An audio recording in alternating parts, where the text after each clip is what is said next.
Hello friends, this is Gagandeep Singh from stocks infinity. लग रहे हैं ऑल टाइम हाई निफ्टी पे रोज के रोज, और निफ्टी चला जा रहा है ऊपर 19,500 के भी ऊपर पहुंच गया है और हाईएस्ट क्लोजिंग दी है अभी तक की ऑल टाइम हाईज पे 19,564 की। और बैंक निफ्टी अभी भी अपने पिछले वीक के हाईज को क्रॉस नहीं कर पाया, थोड़ा सा वीक पड़ा हुआ है बैंक निफ्टी। और आगे की चाल अब रहेगी बैंक निफ्टी में और निफ्टी में कैसी, हम डिस्कस करेंगे चार्ट्स पे और आपको क्या करना है ट्रेड। आज हम आपके लिए दो स्टॉक और भी लाए हैं कि आगे दो स्टॉक हम कौन से डिस्कस कर सकते हैं कि जिसमें तेजी बन सकती है, क्योंकि पिछले हमने कुछ स्टॉक जो दिए थे आपको उनमें काफ़ी हद तक तेजी अच्छी बनी है और आपको वो स्टॉक्स लॉन्ग टर्म के लिए भी रखने चाहिए। तो आज हम जो स्टॉक्स लाए हैं वो आपके लिए शॉर्ट टर्म और लॉन्ग टर्म दोनों के लिए अच्छा काम कर सकते हैं। तो we will discuss on charts.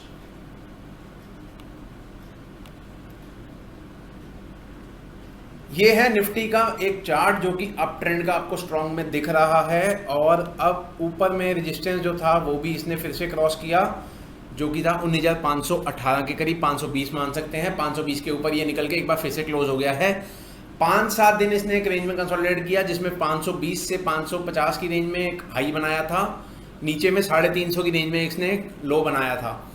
अब आगे की चाल ये रहनी थी कि जिस साइड का ब्रेक होगा उस साइड का एक मूव फिर से आ सकता है, और इसने फिर से ऊपर में ब्रेक कर दिया है। तो यहाँ से 200 पॉइंट का मूव अप मूव और देखने को मे भी मिल सकता है।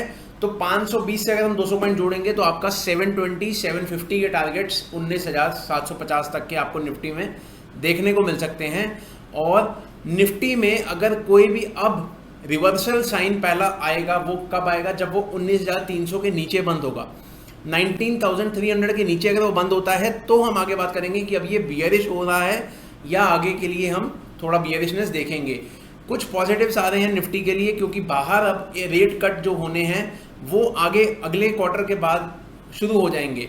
तो अगले क्वार्टर के बाद अगर वो रेट कट शुरू होने हैं तो मार्केट उसको पहले ही बचाने की कोशिश कर रहा है, बट वो मे बी जब वो शुरू होना तो मार्केट में एक फॉल आना तब शुरू हो जाए, क्योंकि मार्केट हमेशा एडवांस में चलता है। तो मार्केट इज जजिंग कि आगे चल के रेट कट होंगे। यूएस में भी, यूएस में इन्फ्लेशन के नंबर्स भी बहुत अभी हल्के ही आए हैं, 3.0 आए हैं, जो कि एक्सपेक्टेशन से काफ़ी कम थे। इंडिया में इन्फ्लेशन अब बढ़ रहा है थोड़ा सा, जो कि एक रीज़न ऑफ कंसर्न बन सकता है आगे चलकर, जो भी मार्केट उसको इग्नोर कर रहा है, क्योंकि उसको अभी बाहर के मार्केट्स में ग्लोबली सपोर्ट मिल रहा है। तो ग्लोबल सपोर्ट्स थोड़ा सा आता हुआ दिख रहा है इंडियन मार्केट्स को। पहले अपने दम पे बढ़े थे, अब ग्लोबल दम पे बढ़ रहे हैं, और साथ में एक एफआईआईज के पॉजिटिव नंबर्स आ रहे हैं डेली बेसिस पे। तो एफआईआई जब तक पंप इन कर रहे हैं, the Indian market is getting pumped, but जब वो रुकेंगे या उन्होंने अपना माल हल्का करना है तो वहाँ से डंप भी हो सकता है। तो कॉशन हमेशा लेकर चले, मार्केट में कोई किसी का सगा नहीं होता, मार्केट आपका सगा नहीं है। 19,300 के नीचे आपको थोड़ा सा सोचना है कि यहाँ से मार्केट में फॉल आ सकता है, और वो कहाँ तक जाएगा वो किसी को नहीं पता है। अभी के लिए हम ये तो सोचेंगे कि जिस दिन 19,300 ब्रीच होगा हम उसके बाद बात करेंगे मंदी की। बैंक निफ्टी में यही लेवल 44,500 का था, जो कि हमने लास्ट वीडियो में डिस्कस किया था कि 44,500 और 44,800 एक स्ट्रॉन्ग सपोर्ट का काम करेगी, क्योंकि वो गैप फिल होना था, गैप फिल हुआ, और वहाँ पे वो 44,500 जो पिछला रेजिस्टेंस था जो क्रॉस नहीं हो रहा था बैंक निफ्टी से, जो इस जोन में हमने देखा था कि 44,500 था, वो इसके लिए अब सपोर्ट का काम किया है पिछले 3 दिनों में। तो ये मार्केट 44,500 से 44,800 के जोन में बाय बन रहा है, और यहाँ से हर बार ऊपर चला जाता है 45,000 45,200 तक। तो आपको ये अभी बैंक निफ्टी में भी वीकनेस तभी देखनी है जब 44,500 नीचे में टूट जाएगा। अदरवाइज बैंक निफ्टी 44,200 और 45,500 के करीब आराम से वापस रीटेस्ट कर सकता है अगर निफ्टी में तेजी बनती है। तो निफ्टी में तेजी बनने के कारण और भी हैं कि एक दिन रिलायंस की पॉजिटिव न्यूज़ आई, रिलायंस ने सीधा 100 पॉइंट ऊपर चला गया, तो रिलायंस ने निफ्टी को खींच दिया। अगले दिन फिर से रिलायंस ने खींच दिया थर्सडे को, और अगले दिन वेडनेसडे को, थर्सडे को मेटल की न्यूज़ भी आ गई, क्योंकि डॉलर इंडेक्स गिर गया इन्फ्लेशन के नंबर्स के बाद। तो डॉलर इंडेक्स गिरने से मेटल्स और कमोडिटीज़ में राइज आता है, उसकी वजह से मेटल्स में भी तेजी आ गई। और फ्राइडे को हमने देखा आईटी में नंबर्स की वजह से टीसीएस और एचसीएल टेक के नंबर्स अच्छे आए और उनमें तेजी बनी।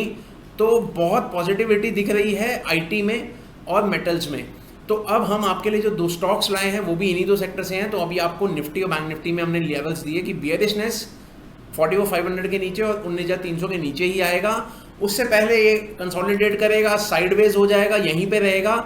आप उसके अकॉर्डिंगली स्ट्रैंगल्स और स्ट्रेडर्स में खेल सकते हैं। दूसरी चीज़ है यहाँ से बुलिश बेट्स लेने के लिए अब थोड़ा सा कंफर्ट कम हो रहा है क्योंकि मार्केट में बहुत तेजी बनी है। तो हम कुछ ऐसे स्टॉक्स ढूंढेंगे जो आज सस्ते भी हों या आने वाले टाइम पे अगर फॉल आ भी जाए मार्केट में तो ज़्यादा फॉल उन स्टॉक्स में देखने को ना मिले, क्वालिटी नेम्स। तो first name is Tata steel. जैसे कि मैंने आपको बताया कि यूएस डॉलर इंडेक्स जो है वो नीचे आया है, मेटल्स में तेजी बनती है उसकी वजह से। तो मेटल्स में तेजी बनने के कारण Tata Steel, Hindalco, National Alum, ये हमने अपने ग्रुप में रिकमेंड भी किए थे पिछले कुछ समय से और अब उनमें परफॉर्मेंस आना शुरू हो रहा है।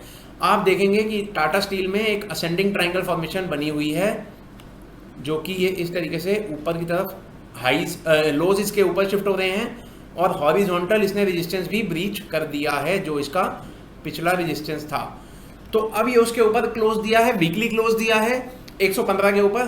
तो आई थिंक अब ये थोड़ा सा बुलिश होगा और ये इसका जो टारगेट्स बनेंगे वो आपको 125 तक के जाने के इजी टारगेट्स जो हो सकते हैं इसके लिए वो यहाँ तक इसको लेके जा सकते हैं 125 तक। तो 125 के पास में आपको प्रॉफिट बुक करना है थोड़ा सा, और अगर नीचे में मिले तो आपको 115 के करीब इसको ऐड करना है। आपका जो स्टॉप लॉस रहेगा वो आपका रहेगा 110 का। तो 110 to be on the safer side you can deploy a stop loss of 110, right. 110 का स्टॉप लॉस 115 114 के पास मिले आप बाय करें, 125 का टारगेट है।